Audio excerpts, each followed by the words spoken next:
50 मोठे पडले असते आपल्या प्रकारचे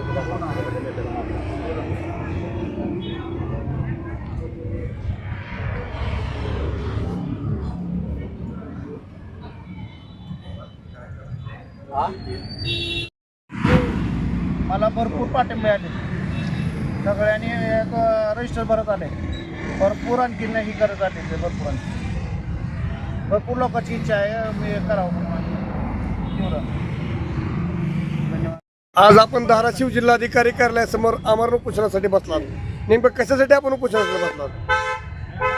मी मोहन वसंतराव मुंडे, कळंब धाराशिव विधानसभा अध्यक्ष राष्ट्रवादी अजितदादा. मी अजितदादाचा कार्यकर्ता आहे. मी अजितदादामुळे राष्ट्रवादीमध्ये प्रवेश केला आणि मी उपोषणाला बसायचं कारण फक्त दादाच आहे. राज्याचे उपमुख्यमंत्री असताना त्यांनी जे कामं केले ते कामाचा माणूस म्हणून नावाला पहिल्यापासून आहे. माझा ब्रँड होता, ते दादा म्हणजे माझा ब्रँड होता. आणि मी उपोषणाला बसायचं कारण माझं म्हणजे दादा जे घरून निघाले, विमानात बसले, विमानाचा ॲक्सिडेंट झाला का घातपात झाला तर आम्हाला त्याचे फुटेज हवेत.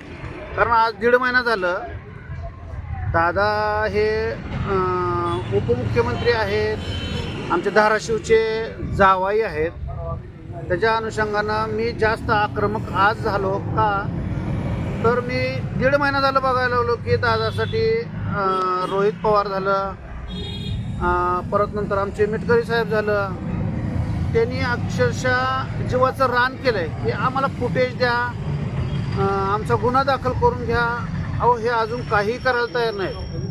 कुठपर्यंत सहन करायचं? अहो हा काय बिहार आहे का? आज मला सांगा, अमेरिका, रशिया, इस्रायलचं इलेक्शन तिथं युद्ध चालू आहे.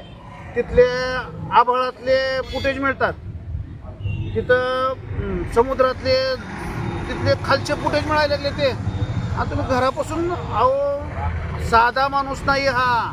दादा म्हणजे ब्रँड आहे. तुम्ही दादाचं जर फुटेज जर नाही दिलं तर हे याच्यापेक्षा अति तीव्र आणखीन आणि पूर्ण महाराष्ट्रभर हे असे उपोषणं होत राहणार आणि काही काळानंतर खूप बिघडणाऱ्या वातावरण. त्यामुळं माझी सरकारला आणि शासनाला एक विनंती आहे की दादाचे CCTV फुटेज व गुन्हा दाखल करून घ्यावा, एवढी आमची विनंती आहे. म्हणजे नेमकं आपण कुणाकुणाकडे याविषयी विचारणा केली? नेमकं उपोषणासाठी काय? उपोषणासाठी मी आमच्या पक्षाकडे केली, बाकीच्या इतर पक्षाच्या नेत्याशी बोललो, पण कोणीच काय बोलायला तयार नाही. सगळ्याचं म्हणणं आहे हा घातपात आहे, हा घातपात आहे. अहो साधी लोक, शेतात राहणारी लोक, लहान मुलं म्हणतात दादाला मारलेच की.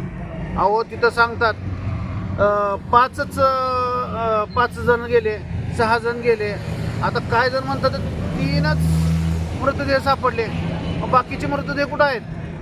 किती संशय आहे मला सांगा. ST महामंडळात जर तुम्ही चालला तर तुम्हाला राखेलची एक बाटली भरून घेऊन जाऊ देतात नाही. तुम्ही विमानात कॅन्डल कसं काय भरून ठेवू शकता? खूप काय आलेलं आहे आणखीन समोर, आणि आणखीन समोर काढतच राहणार. माझी विनंती सरकारला आणि प्रशासनाला आहे, आमच्या दादाची पारदर्शक चौकशी ही व्हायलाच हवी आहे. अन्यथा 1 मे नंतर 1 मेला मी आत्मदहन करणार आहे. कारण माझ्यासारखे हजारो मरू द्या हो, पण हजारोचा पोशिंदा एकच जगला पाहिजे. आमच्या दादा हवेत. म्हणून मी आज तळतळीनं, आज खूप जणांचे दादा वारल्यानंतर 3 दिवस प्रत्येक जणाचे 3 दिवस चूल पेटलेली नाही. माझ्यासारखे भरपूर कार्यकर्ते आहेत, त्यांना बोलू नका म्हणून सांगितलं म्हणून शांत आहेत. पण सहन होणं, आता सहन केलं. 1 महिना केलं, 1.5 महिना झाला. आता अजून जर तुम्ही काय देत नाहीत, अजून जर टालवाटालवी करता, भरपूर आता माझ्याकडे आलेले भरपूर मंत्री आले, ते भरपूर ही केले. ते अहो गेले, ते वेगळे, दादा वेगळे आहेत. दादा म्हणजे ब्रँड आहे आणि दादाचं हे काय झालं काय नाही झालं हे नाही जोपर्यंत समजत नाही तोपर्यंत आम्ही शांत बसणार नाही. मला भरपूर जिल्ह्यातून फोन आले, भैया आम्हाला बसायचं, आम्ही बसू का, आम्ही विचारू का ह्यांना? मी म्हणलं काही विचारू नका, कोणाला काही करू नका, थोडा वेळ द्या, अजून वेळ घेऊ आपण प्रशासनाकडून, बघू बघू परत नंतर आणखीन. मी स्वतः पूर्ण महाराष्ट्र फिरणार आहे मी माझ्या घरातले पैसे घालून.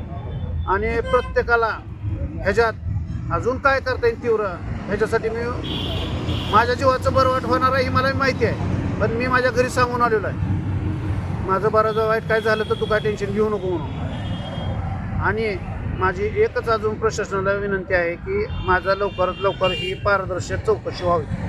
नाही तर अन्यथा खूप मोठं महाराष्ट्र तर पेटेल, महाराष्ट्राच्या बाहेर बी पेटू शकत.